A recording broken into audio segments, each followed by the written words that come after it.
tempat tinggal gitu. Jadi ketika sampai sudah sudah dapat tempat tinggal gitu ya.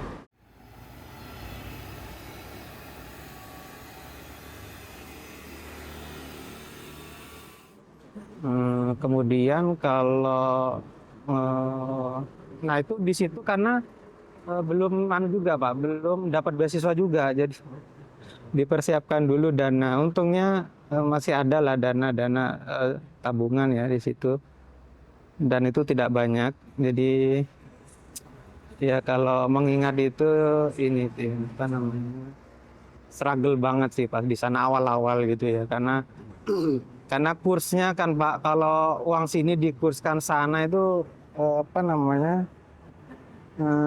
mahal di sana. Jadi biaya hidup di Taiwan itu salah satu biaya hidup yang mahal di dunia. Jadi begitu dikonversi rupiah ke Taiwan, wah, sekali makan aja itu di sana bisa paling murah 30.000, 40 ribu. 8 dapat 8. Ya di sana. Maksudnya yang paling murah lah, kayak yang paling murah yang di sini itu segitu gitu. Jadi akhirnya saya itu di sana masak sendiri gitu Pak ya. Beli kebutuhan rumah sendiri, karena kan saya sama istri kan di sana. Jadi ya harus disiapkan itunya sih, kalau mau berangkat harus ada uang saku lah di sana. Jadi tidak bisa kita berangkat tanpa ada tabungan ke sana, itu susah. Karena untuk beasiswa itu di sana mungkin sebulan setelah kedatangan itu kan harus proses dulu kan. Proses dulu baru nanti bisa di transfer ke mahasiswa.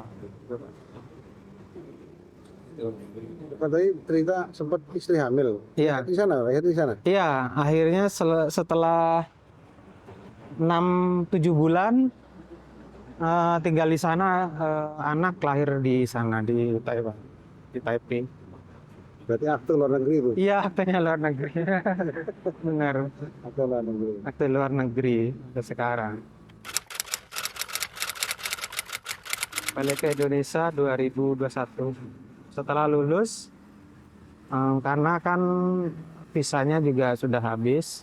Karena kan saya berangkat ke sana pakai visa pelajar, jadi begitu lulus dapat ijazah memang 2 minggu itu harus balik ke Indonesia. Jadi ijazah langsung keluar ya?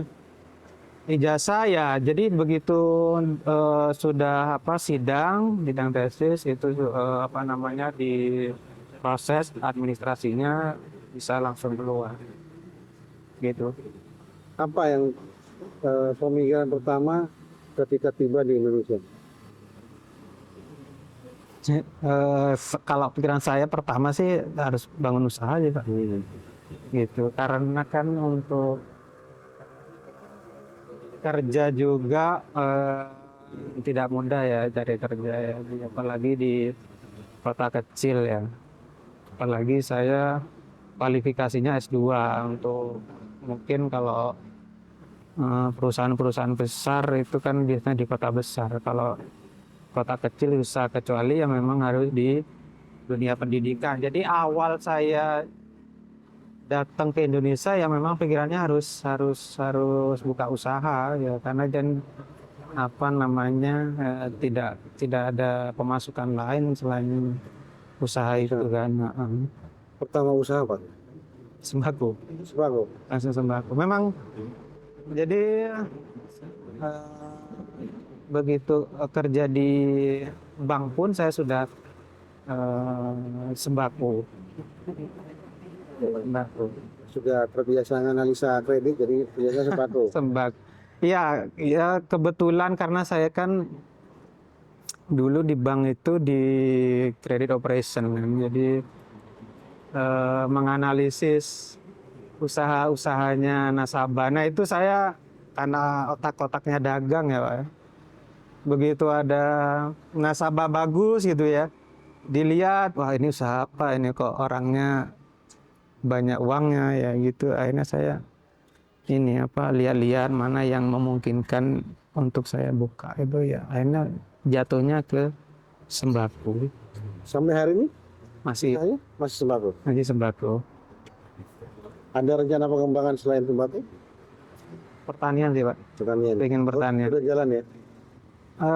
Yang masih proses sih ini karena di bapak itu juga petani kan, bapak itu juga petani ya mungkin pengen lah apa namanya di dunia pertanian gitu, pengen sedikit terjun di dunia pertanian.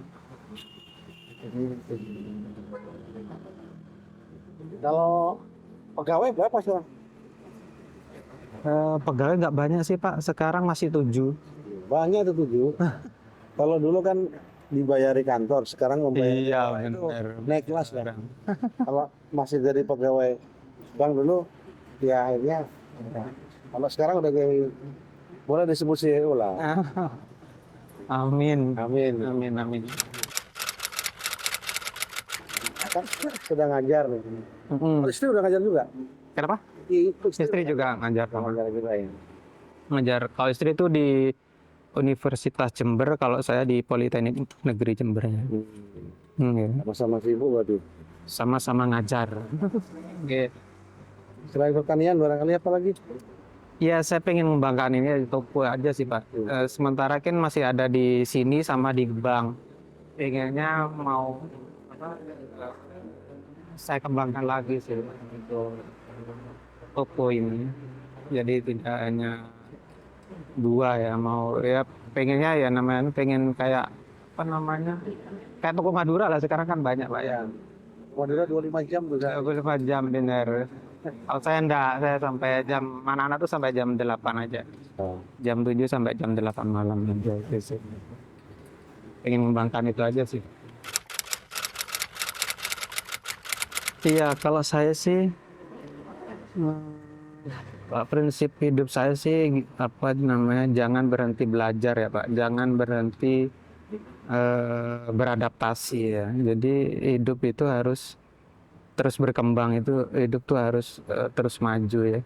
Karena saya sebelum punya usaha, sebelum jadi dosen juga, saya itu dulu awal sebelum kerja di bank itu saya juga jadi honorer Pak.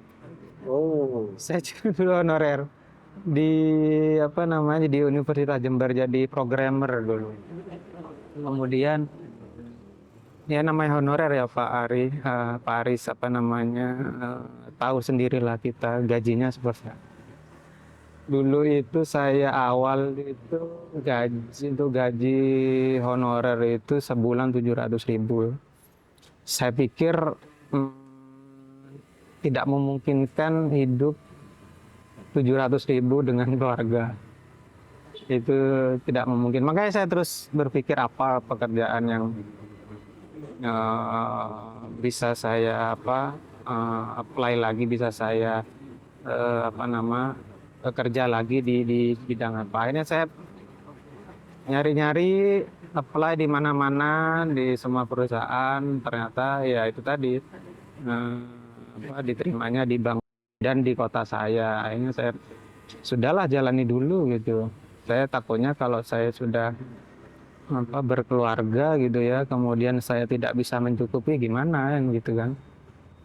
Nah setelah berjalan di Bank Mandiri ternyata ada kesempatan lain ya, makanya kita tidak boleh berhenti untuk berpikir maju ya, tidak boleh berhenti untuk terus berusaha mencari kehidupan yang lebih baik gitu. Ada kesempatan begitu untuk resign dan bersekolah ya, akhirnya sekolah saya. Bersekolah setelah lulus cari lagi dan alhamdulillah di tahun ini saya diterima di PNS di Politeknik Negeri Jember gitu. Itu sih Pak Ari, kalau pesannya ya itu yang muda-muda ya gitulah, mumpung masih muda manfaatkan waktu, manfaatkan kesempatan, jangan pernah berhenti berpikir, jangan pernah berhenti untuk berinovasi ya, cari cari kemampuanmu, cari maksimal semaksimal mungkin. Saya rasa kalau apa namanya benar-benar berusaha, insya Allah lah dapat jalannya lah Pak Aris gitu. Iya. Berarti hari ini ketemu bahwa menuntut ilmu tetap wajib. Iya benar, sampai hari hayat kan. Ya, betul. Iya ilmu itu, makanya yang bisa merubah orang itu kan sebenarnya ilmu kan. Bisa mengangkat harkat martabatnya seseorang itu ilmu apapun ilmunya, yang penting itu positif ya Pak Ais ya. Ya, terima kasih waktunya. Ini kan pada sibuk, takutnya mengajar. Ya nggak apa-apa Pak Aris, santai aja Pak Aris. Iya. Terima kasih lah. Oke, monggo. Ya paling tidak masukkan lah buat teman-teman gitu kan, untuk lebih baik lagi. Benar. Ada pondasi dasar ilmunya. Iya benar. Ilmu itu sangat penting sekali.